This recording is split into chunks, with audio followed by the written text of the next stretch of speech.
My name is Sloane, and I was 36 years old the night my stepmother had two security guards walk me out of my own father's gala in front of 300 people, a live camera, and a man I'd spent my whole life trying to make proud. I want you to picture it the way I lived it, a ballroom in downtown Nashville, the kind with chandeliers the size of small cars, and a floor so polished you could see the gold light swimming under your shoes. Waiters moving like water. A string quartet somewhere behind the noise. And on a banner above the stage, in letters taller than I am, the name that had hung over my entire childhood. Vance Hospitality A, New Chapter. I was standing near the bar, holding a glass of sparkling water I had no intention of drinking, when I felt a hand close around my upper arm. Firm, practiced, the grip of a man who'd done this before and didn't expect trouble. "Ma'am, I'm going to need you to come with me." I turned, and there she was a few feet behind him. Lorraine, my father's wife, in a column of midnight blue silk, her chin lifted at that precise angle she'd spent 18 years perfecting. The angle that said, "I am sorry you've put me in this position." She didn't shout. She never shouted. She just looked at the guard and said, in a voice pitched to carry exactly as far as she wanted, she wasn't invited. This evening is for family and partners only, and my father stood 10 feet away with a glass of bourbon sweating in his hand. And he looked at the floor. If quiet strength and slow justice are your kind of evening, stay with me. Welcome to Composed Drama Stories, where the women everyone underestimated finally tell their side. Because here's the part Lorraine didn't know when she nodded at those guards. Here's the part nobody in that gilded room understood as they watched me get escorted past the shrimp towers and the ice sculpture and out through the service doors like a woman who'd wandered in off the street. That gala was a celebration of a rescue. Vance Hospitality was drowning quietly, expensively, the way old empires drown, and that night they were unveiling the deal that was going to save them. The anchor partner. The capital. The brand muscle. The whole second act. And the company on the other side of that deal, the one whose signature. On a document sitting unsigned in a lawyer's office 4 blocks away, was the only thing standing between my father and bankruptcy was mine. They threw the lifeline out of the building, and they had no idea. Stay with me, because by midnight the phone in my coat pocket would start ringing, and it would not stop for 3 days. Let me take you back, because you can't understand what I did unless you understand what was taken first. I grew up in the back of a restaurant. Not a Vance Hospitality restaurant, those came later. With the marble and the valet and the tasting menus, you needed a reservation for 6 weeks out. I mean a small, warm, loud room on 8th Avenue South, with 11 tables and a hand-painted sign, and a woman in the kitchen who could make a stranger cry with a bowl of tomato soup. That woman was my mother. Her name was Nadia. She'd started that place with money she'd saved, waiting tables, and a loan from a cousin she paid back in 18 months. My father, Gerald Vance, was a charming man with big ideas and no capital when they met. And the truth almost nobody alive still says out loud is that Vance Hospitality was built on the foundation my mother poured. Her recipes, her instinct for how a room should feel when you walk into it. Her name on that first lease. He had the ambition and the handshake. She had the thing you can't fake. The thing that makes people come back. She made you feel like you belonged somewhere. I spent my childhood folding napkins at a corner table and falling asleep in a booth to the sound of the dinner rush. I learned to read off the specials board. I learned what a room needs from watching her read 100 faces a night. By the time I was 12, I could tell which table was about to complain and which one was about to fall in love. just from the way they held their menus. My mother died when I was 15. Cancer. Fast and merciless. The kind that gives you 4 months to say everything, and somehow you still don't say enough. I held her hand in a hospital room that smelled like antiseptic and the lilies my father kept bringing because he didn't know what else to do. And she told me 2 things I have never forgotten. She said, "You already know how to do this, baby. You've known since you were small." And she said, "Don't ever beg to sit at a table. If they don't have a chair for you, you go build your own room." I was 15. I didn't understand yet. I would. Lorraine arrived 2 years later. I won't pretend I gave her a fair chance. I was 17 and grieving and furious that the world had kept turning. But I'll also tell you that I have replayed those early years 1,000 times as an adult, with all the generosity I can muster, and the picture doesn't change. Lorraine didn't want a daughter. She wanted a clean slate. And I was the smudge on it. It started small, the way these things always do.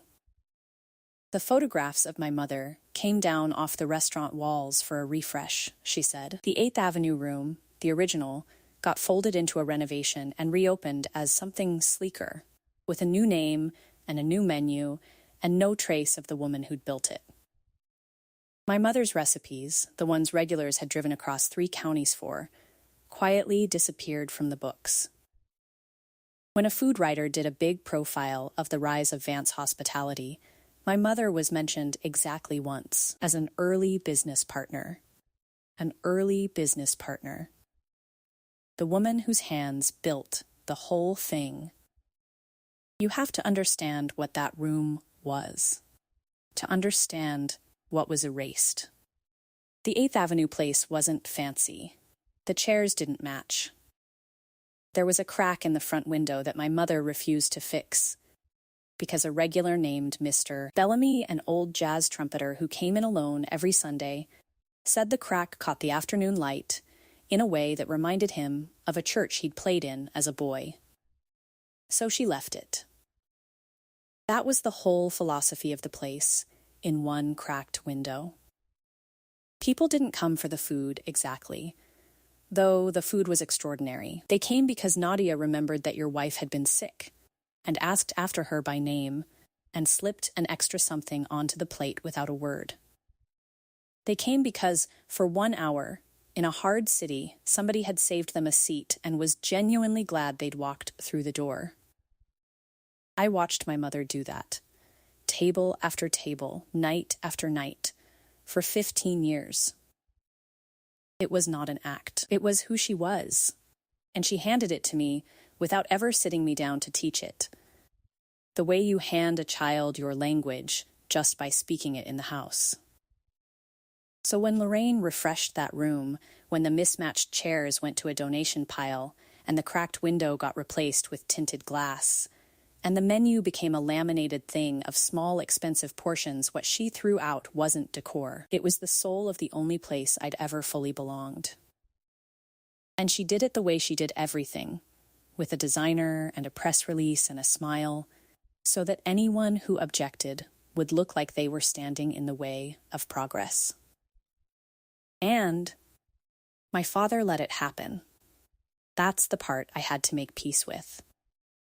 Not that Lorraine erased my mother. Lorraine was always going to be Lorraine. But that Gerald Vance, who had loved that woman, who had wept at her grave, stood by and let his new wife sand his first wife out of the story because it was easier than the fight. He did the same with me. Not cruelly. That's what made it so hard to name. He just receded. Every dinner where Lorraine made a comment about my clothes, or my career, or the man I wasn't married to, he studied his plate. Every holiday where I was seated at the far end like a guest, he didn't move the cards. When I told him, at 22, that I wanted to learn the business, his business, my mother's business, the thing I'd been raised inside of Lorraine laughed lightly and said the industry was so brutal these days, and maybe I'd be happier doing something with less pressure. And my father said, "She's probably right, Sloane," so I left. I'll give you one scene from those years, because it stands in for 100 of them. The Christmas I was 24, I drove 3 hours home because I missed my father, and I'd talked myself into believing it would be different. Lorraine had redone the whole house, knew everything. Not a single photograph of my mother anywhere. Not one, and at dinner I was seated at the corner of the table, past my father's business friends and their wives, in the spot you give the person you've half forgotten is coming. Lorraine spent the meal telling a long, warm story about how she and the girls, her sister's daughters, had spent the week baking my mother's famous holiday bread together, from a recipe she said she'd found and improved, my mother's bread. The recipe I had watched those hands make 1,000 times. Improved. And when one of the guests turned to me kindly and asked what I did for a living, and I said I was working in restaurants, Lorraine laughed that light laugh and said, "Sloane's still finding herself. Bless her," and reached over to squeeze my father's hand. And my father smiled at his plate and said nothing. And I understood, fully, for the first time, that there was no version of myself I could become that would earn me a real chair at that table. The chair wasn't being withheld until I qualified. It simply didn't exist. So I drove the 3 hours back that same night, in the dark, and I stopped pretending the table was ever going to make room. That was the last family Christmas I went to. I want to be honest about how that felt. Because if you've ever been the child who was loved in a distracted, conditional, eyes-on-the-floor kind of way, you know it doesn't feel like a clean break. It feels like grief you're not allowed to grieve. Because nobody died, and everyone's being perfectly polite. I packed a duffel bag and a box of my mother's actual handwritten recipe cards, the only thing I took, the only thing that mattered, and I drove to a one-bedroom apartment with a hot plate and a mattress on the floor. And I cried for about a week. And then I did what my mother told me to do. I went and built my own room. I waited tables. I worked the line in kitchens that screamed at me. I read every book on operations and finance I could carry out of the library.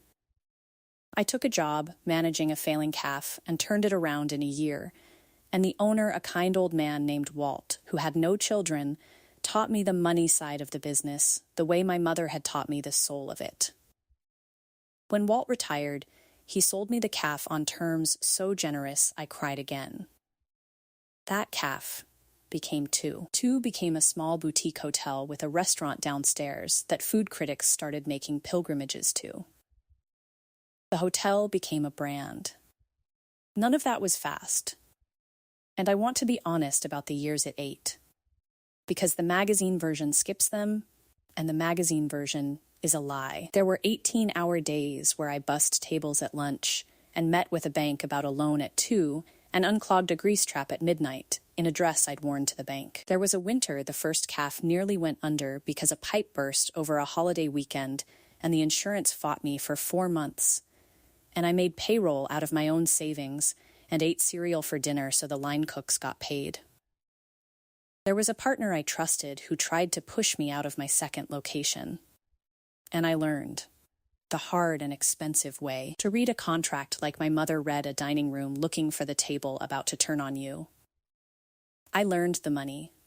I learned it cold, the soul of hospitality I'd had since I was a child in a booth, the spreadsheets and the structures and the leverage I taught myself, line by line. Because I had decided that no one was ever going to be able to walk me out of something I built on a technicality I didn't understand. By 40, I wanted to be a woman nobody could remove from her own room. So I became one. I called it Larkspur. They were my mother's favorite flowers. She kept them in a jelly jar on the host stand, all summer, every summer. By the time I was 35, Larkspur Hospitality Group ran 14 properties across the South. We were known for one thing above all else, the thing my mother had known in her bones. We made people feel like they belonged somewhere. Forbes did a feature. I stopped flying coach, and I did all of it under my mother's flower and not my father's name. And almost nobody in the industry connected the quiet, intense woman who ran Larkspur to old Gerald Vance's daughter from the first marriage. Because Lorraine had done such a thorough job of erasing that there was barely a record left to connect. That should be the happy ending. Self-made woman, builds an empire, never looks back. But you already know it isn't, because of where this story started. So let me tell you how the lifeline ended up in my hands. About a year before that gala, a banker I trusted called me about an acquisition opportunity. A legacy hospitality group. Overextended, beautiful bones, drowning in debt from a reckless expansion into markets it never should have entered. Distressed, but salvageable if the right partner came in with capital and operational discipline. He sent me the deck before he said the name. I knew before I opened it. Some part of me knew. Vance Hospitality, my father's company, my mother's foundation, underwater and sinking, with a chairman who'd made one ego-driven bet too many, and a board that was quietly terrified. I should have said no. Every advisor I had told me to say no. Too personal, too messy, too much history. And I almost did. I sat with that deck for 3 weeks, and I did not sleep well. But here's the thing I couldn't get past. Buried in Vance Hospitality's portfolio, listed as an underperforming asset slated for closure, was a small room on 8th Avenue South. The original. My mother's restaurant, the real one underneath the renovations. The lease she'd signed with her own hand. If Vance went under in a fire sale, that room would be liquidated to some developer who'd turn it into a parking structure, and the last brick of the thing my mother built would be gone. I didn't do the deal to save my father. I want to be very clear about that, because I've had a long time to be honest with myself. I did it to save her. We structured it carefully. Larkspur would come in as the anchor partner and lead capital the rescue, but we did it through a holding entity with a neutral name, partly for tax reasons and partly because I was not ready to walk into Gerald Vance's office and say, "I'm your daughter and I own you now." My team negotiated for months. The board was relieved. My father, I was told, was relieved. And the term sheet, the binding agreement that would inject the capital and keep the lights on and stop the bankruptcy, was set to be signed the Monday after the gala. The gala was the celebration. The unveiling of the new chapter. My father, restored, the empire, saved, and nobody on that guest list, not the bankers, not the board, not Lorraine in her midnight silk, knew that the savior was the smudge she'd spent 18 years wiping away. I almost didn't go. My presence wasn't required. The deal didn't need me in the room.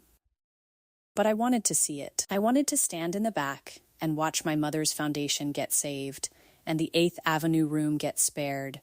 And maybe, if I'm telling you everything, I wanted to see my father's face when the weight came off. I'm allowed to have wanted that. The girl in the booth never fully stops wanting that. So I put on a simple black dress, no logo, no announcement, and I came in quietly and stood near the bar with a glass of water. Just another face in a room full of people, celebrating a thing I'd made happen. And Lorraine saw me. I watched it cross her face, the flicker of recognition, then the calculation. She didn't know what I'd built. To her, I was still the difficult stepdaughter who'd stormed off and gone to wait tables somewhere. The loose thread, the person who absolutely did not belong at the most important night of the Vance family's public life. And in her mind, the worst thing in the world would have been for me to make a scene, to remind people that Gerald had a daughter who'd been pushed out. To put a smudge on the clean slate on the most photographed night of the decade. So she handled it. The way she handled everything. She crossed the floor. She spoke quietly to a man in a dark suit with an earpiece. She gestured toward me with 2 fingers, and 30 seconds later I had a hand on my arm. I didn't fight it. I want you to understand that, because I think it matters. I could have raised my voice. I could have said, into that live-streamed ballroom, "Do you have any idea who I am?" I could have detonated the entire night right there. I didn't. My mother didn't raise me to beg for a chair, and she didn't raise me to flip the table either. She raised me to leave the room and go build my own. So I set my water down on the bar. I looked at my father, who was still studying the floor, and I let 2 men in dark suits walk me out through the kitchen, past the line cooks who went quiet as I passed, past the dish pit, out the service door into a Nashville night that smelled like rain coming. The door clicked shut behind me, and in the sudden quiet of that loading dock, with the bass of the Gala thumping faintly through the wall, I stood there in my black dress, and I felt the old, familiar thing rise up, the hot shame of being the unwanted one, the smudge, the thread to be snipped. And then, for the first time in my entire life, something underneath the shame moved. Something cold and clear and very, very calm. I took out my phone. I want to tell you about that calm, because it's the most important moment in this whole story, and it's the quietest. I have spent so much of my life managing the feeling of not being wanted, performing gratitude for scraps of approval, sitting at the far end of tables and smiling. And every time, the instinct was the same. Make yourself smaller. Make yourself easier. Don't be the problem. Beg.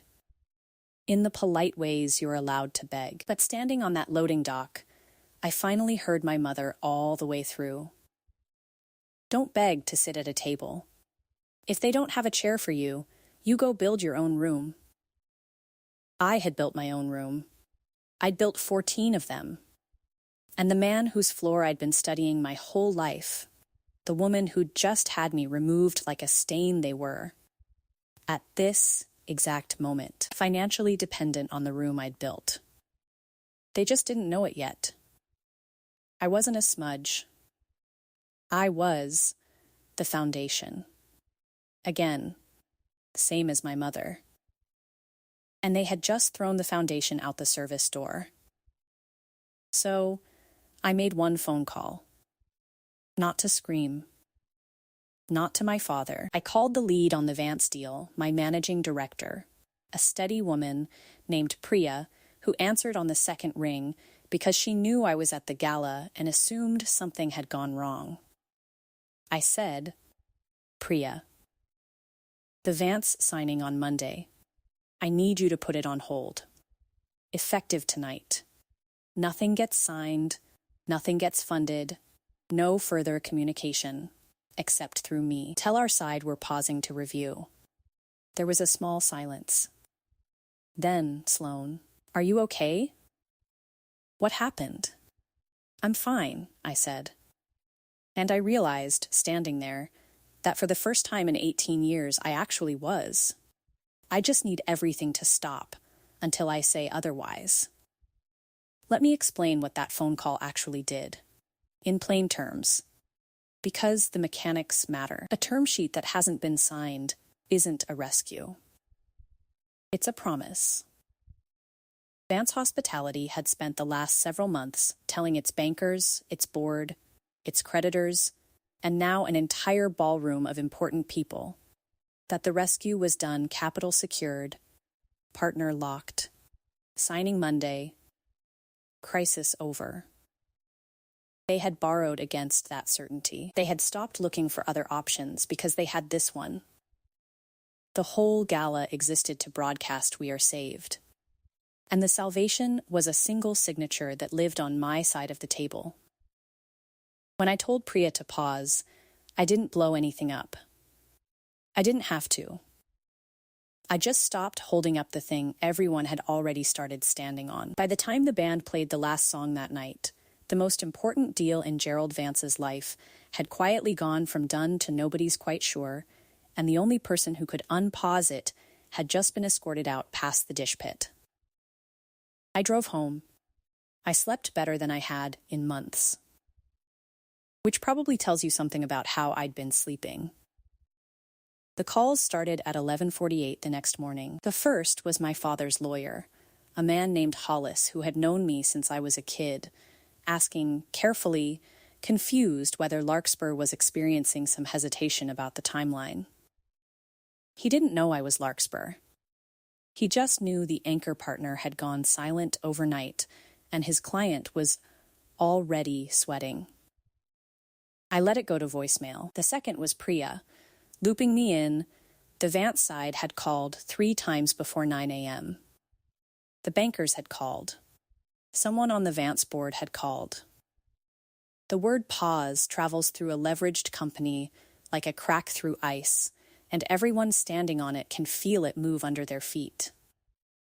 The third call, around 2, was the one I'd been waiting for without admitting it.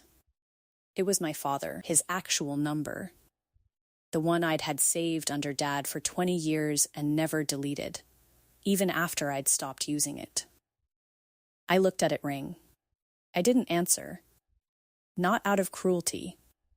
Out of clarity.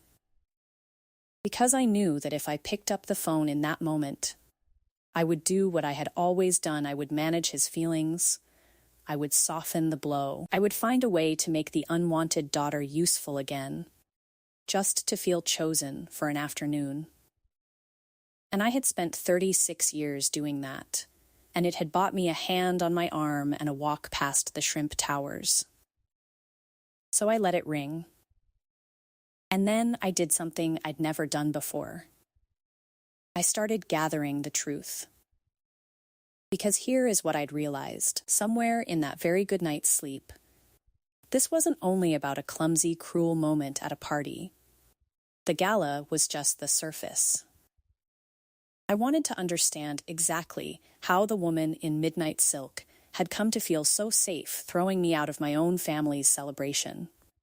And as my team pulled the Vance file apart over the next 2 days, really pulled it apart. The way you do when you control the capital, and you can finally ask any question you want, the shape of it came clear. Lorraine had not just been erasing my mother for sentiment. She'd been positioning herself. Over the years, she'd quietly moved into a formal role in the company, then onto an advisory seat, then into a position where, under the restructuring, she stood to hold a significant ongoing stake and a title in the new chapter. The renovation that had erased my mother's restaurant had also conveniently routed certain assets her way. She wasn't just my father's polished wife. She had spent 2 decades turning my mother's foundation into her own inheritance. And she had needed 2 people permanently out of the story to do it cleanly. A dead first wife and a living daughter who remembered. She'd handled the dead one with a paintbrush and a renovation. And the living one she'd just handled with 2 guards and a side door on camera. That was the part she'd gotten wrong, the camera. The gala had been live-streamed for the company's investors and press list, and clipped for social media by the marketing team, because that's what you do at a triumphant unveiling. Which meant the moment Lorraine pointed 2 fingers and a woman in a black dress got walked out of the Vance family's big night existed on video. Quiet, polished, deniable in the room, but on a screen, with the sound up, it read exactly like what it was. The chairman's wife having a woman physically removed while the chairman stared at the floor. I didn't leak it. I want to be clear. Because it would be a better story if I'd been ruthless and I wasn't.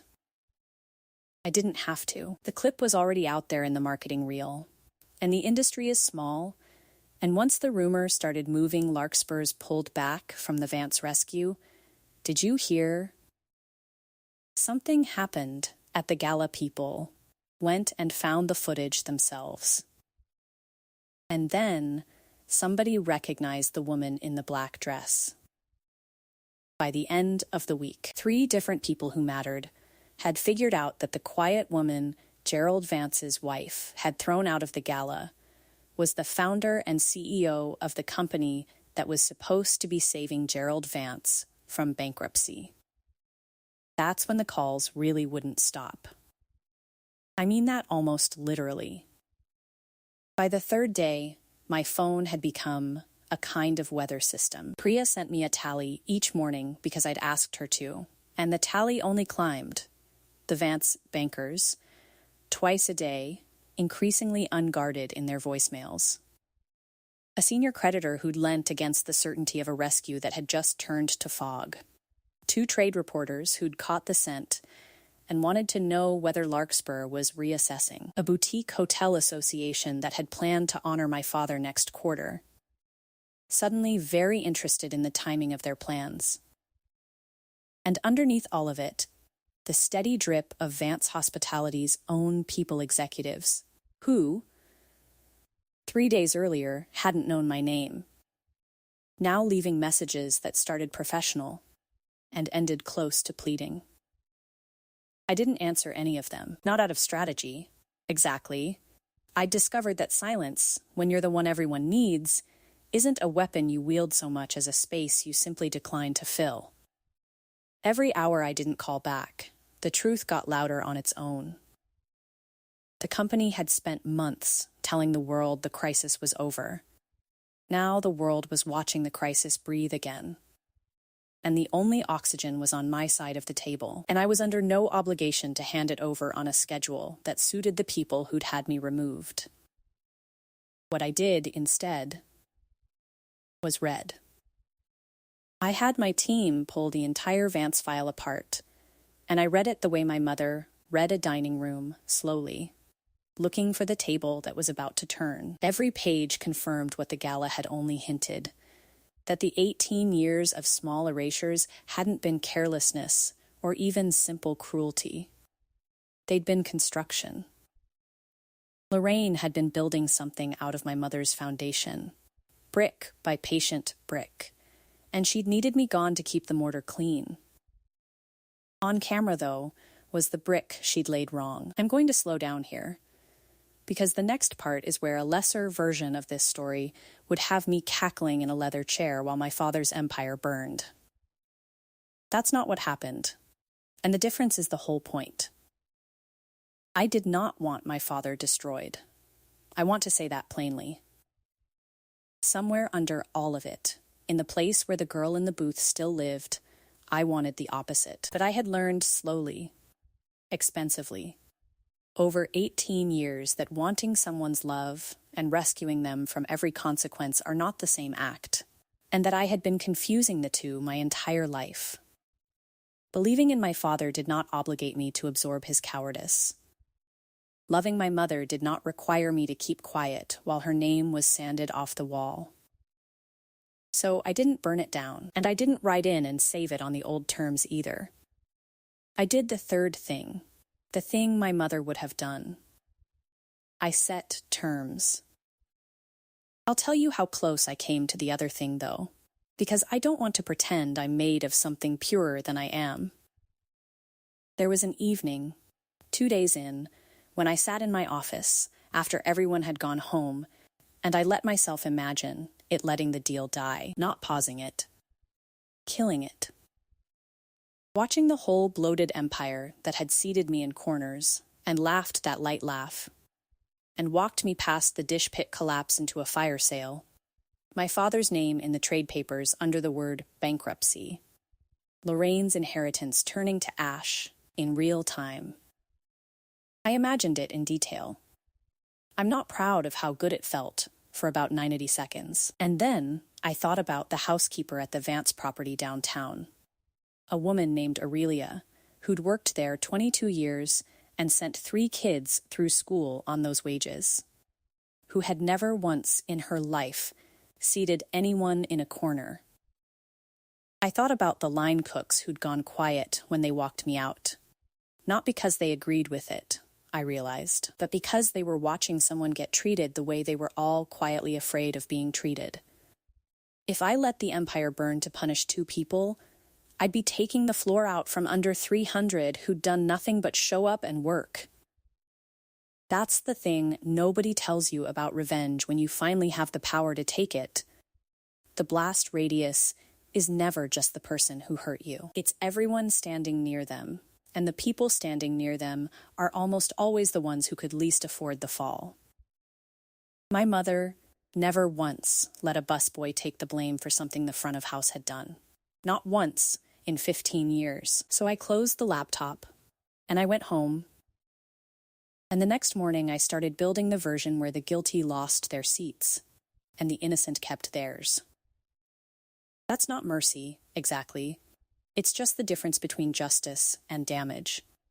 And it took me 36 years and 1 shove through a service door to finally be able to tell them apart.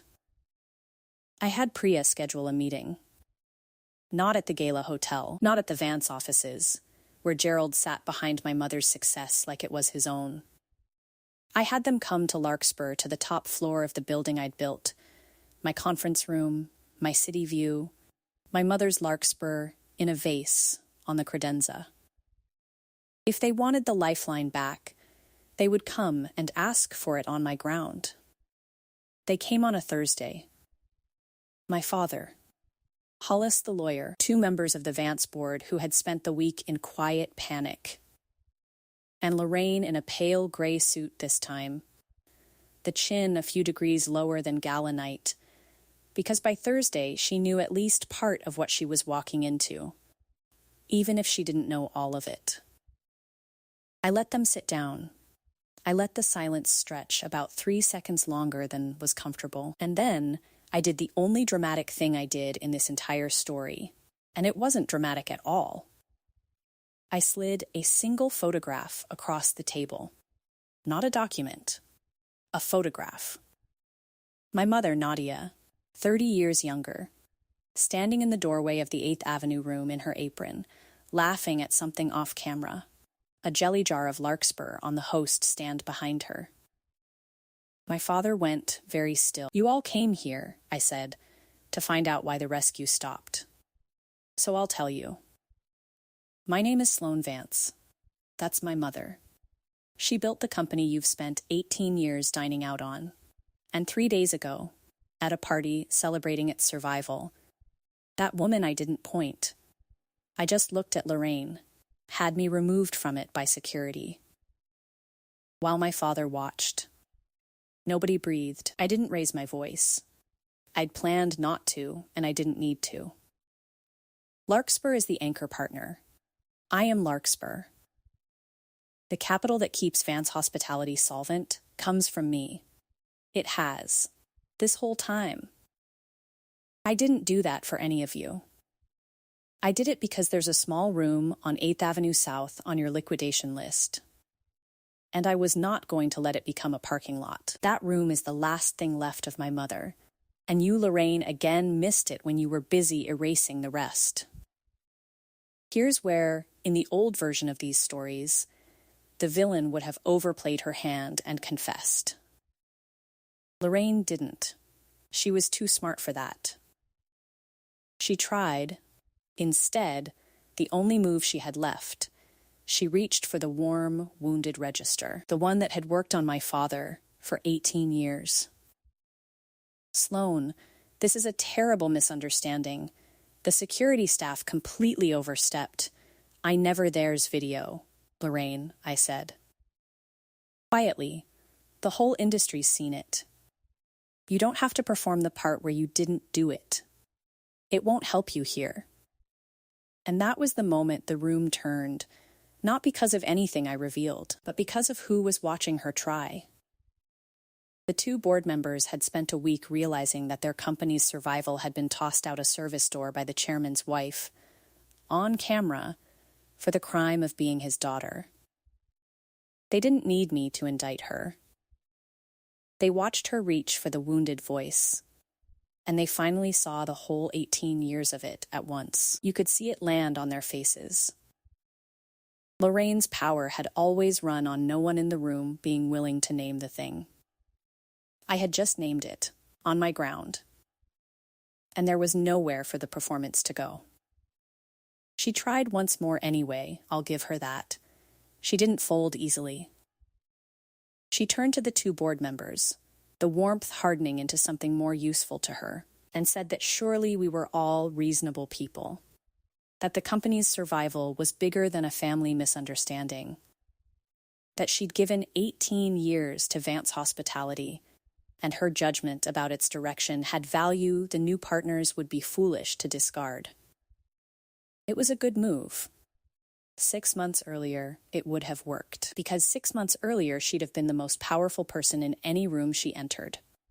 But she was not the most powerful person in this room. I was, and everyone at that table had spent 3 days doing the math on exactly whose money kept the doors open, which meant that for the first time in 18 years, the warmth and the wounded register and the long record of service had no leverage behind them at all. She was making the case of her life, to a room that had already moved its chairs to my side of the table, without quite realizing it had. One of the board members, a careful man named Reeves, who had said almost nothing the entire meeting, finally cleared his throat and said, "Not to me, but to her, Lorraine. There's no version of this deal where you stay. I think you know that." And the way he said it, tired and final, told me he'd been wanting to say something like it for years, and had only now been given a room safe enough to do it in. That's the thing about people like Lorraine. They survive on everyone agreeing to be a little afraid together. The moment one person stops, the spell doesn't fade, it shatters. I told them my terms. Plainly, no theatrics. The deal would proceed. Larkspur would still save Vance Hospitality, but a smaller, honest version of it. Not the bloated empire Gerald's ego had built.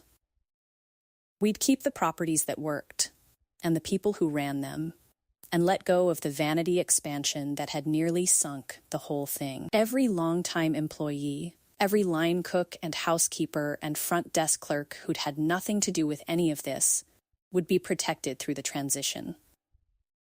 That mattered to me more than anything, because those were my mother's people, the kind she'd built the whole thing for.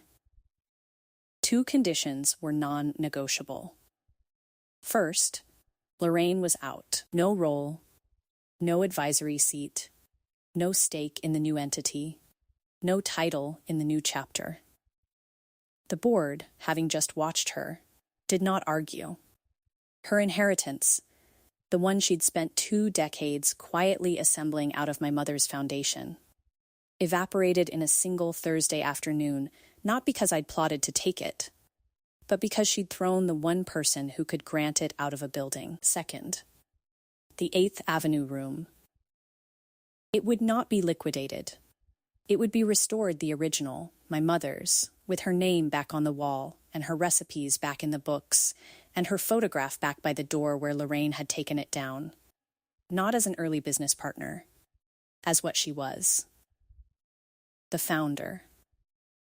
My father hadn't said a word this whole time. When I finished, he finally looked up from the table, and I realized that for the first time in my adult life, he was looking directly at me, instead of at the floor. "Sloane," he said, and his voice broke on the one syllable. "Not here," I told him. Gently, but I meant it. Not in front of the lawyers. If you want to talk to me, you know where to find me. You've always known. They signed the new terms the following week. Lorraine left my father within the month, when the money and the title were gone. It turned out there wasn't much else holding her there, which I think told my father something true that I never could have. The new, smaller, honest Vance Hospitality is doing fine. Better than fine, actually. without the dead weight of his worst decisions. The vanity hotels in the cities that never made sense got sold off. The properties that were genuinely good got better. The people who'd actually built the value got to keep their jobs and for the first time in years, got profit sharing. Because that's a condition I wrote in myself. In memory of a woman who used to slip an extra something onto the plate without a word, and the small room on 8th Avenue South reopened in the spring. I went on a Tuesday, alone, before the dinner rush.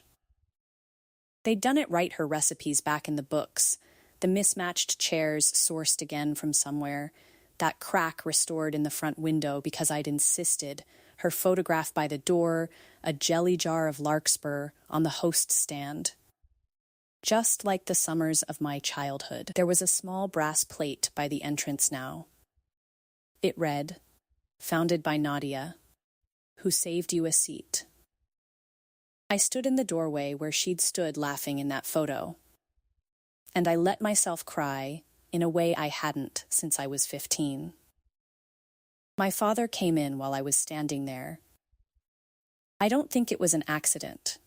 I think Hollis told him I'd be there. He stood next to me, the two of us looking at her photograph, and for a long time, neither of us said anything. I could hear him breathing carefully, the way you do when you're trying not to come apart in public. Then he said, "I should have moved the place cards. All those years. I should have moved the cards and put you next to me. And I didn't. Because it was easier." He swallowed. I told myself I was keeping the peace. I was just keeping the floor under my own feet. I watched her erase your mother, and I watched her make you small, and I looked at the ground because looking up would have cost me something, and you went and built all of this anyway. And then you came back, and you saved the one thing of hers I'd let her take. I didn't save it for you, I said. "I know," he said. "That's how I know it's real." We stood there a while longer. At one point he reached out, slowly, like he wasn't sure he was allowed, and touched the edge of my mother's photograph frame, straightening it 1/2 inch, though it didn't need straightening. It was such a small thing, but I'd spent 36 years watching that man's hands stay in his lap while other people decided what my life would be. And to see one of them finally move, finally reach toward something that mattered instead of away from it, I understood that he was apologizing in the only language he'd ever really had. Not words. The willingness. At last. To touch the thing instead of looking at the floor. We're not fixed. I want to be honest about that. Because I don't believe in the version where one good speech repairs 36 years. We have coffee now, every few weeks, at the 8th Avenue room, under my mother's photograph. He's earning it slowly, on my terms, the way you earn back something you let someone take. Some weeks are good. Some weeks I still feel the girl in the booth waiting for a hand that took 36 years to reach for her. But he reaches now. He looks up now. He asks about Larkspur, real questions, and he listens to the answers like a man trying to learn a language late in life, which is exactly what he is. That counts for something. It counts for the start of something. And at my age, I've learned that the start of something honest is worth more than the polished middle of something false. Here is what that whole strange, glittering, awful, clarifying season taught me. And I'll give it to you the way I wish someone had given it to me at 22. Packing a duffel bag and crying on a mattress on the floor. You do not have to beg to sit at a table somebody else controls. Not even if your own mother's hands built the wood. The people who throw you out are not telling you what you're worth. They're telling you what they understand. And what they understand is usually just smaller than you. Lorraine looked at me and saw a smudge to be wiped away. She had no idea she was looking at the foundation. People rarely do. So you go build your own room. You build it so well and so true that one day the people who couldn't find a chair for you are standing on the floor you laid. And they don't even know it. And then you get to decide, not from spite, but from a calm so clear, it surprises you exactly what kind of person you're going to be with that power. You get to protect the line cooks and the housekeepers. You get to put your mother's name back on the wall. You get to set the terms. I stopped needing that ballroom to know who I was a long time ago. I just hadn't felt it all the way through until I was standing on a loading dock in a black dress with the bass thumping through the wall and a phone in my hand, finally hearing my mother say the whole sentence. Don't beg to sit at the table, go build your own room. I built mine. They can't walk me out of a room I own. If this story reached something in you, if you've ever been the one seated at the far end, the smudge on somebody's clean slate, the foundation nobody bothered to recognize then, do me a favor and share it with someone who needs to hear it tonight. Drop a comment and tell me about the room you're building. Hit subscribe, and I'll see you in the next story.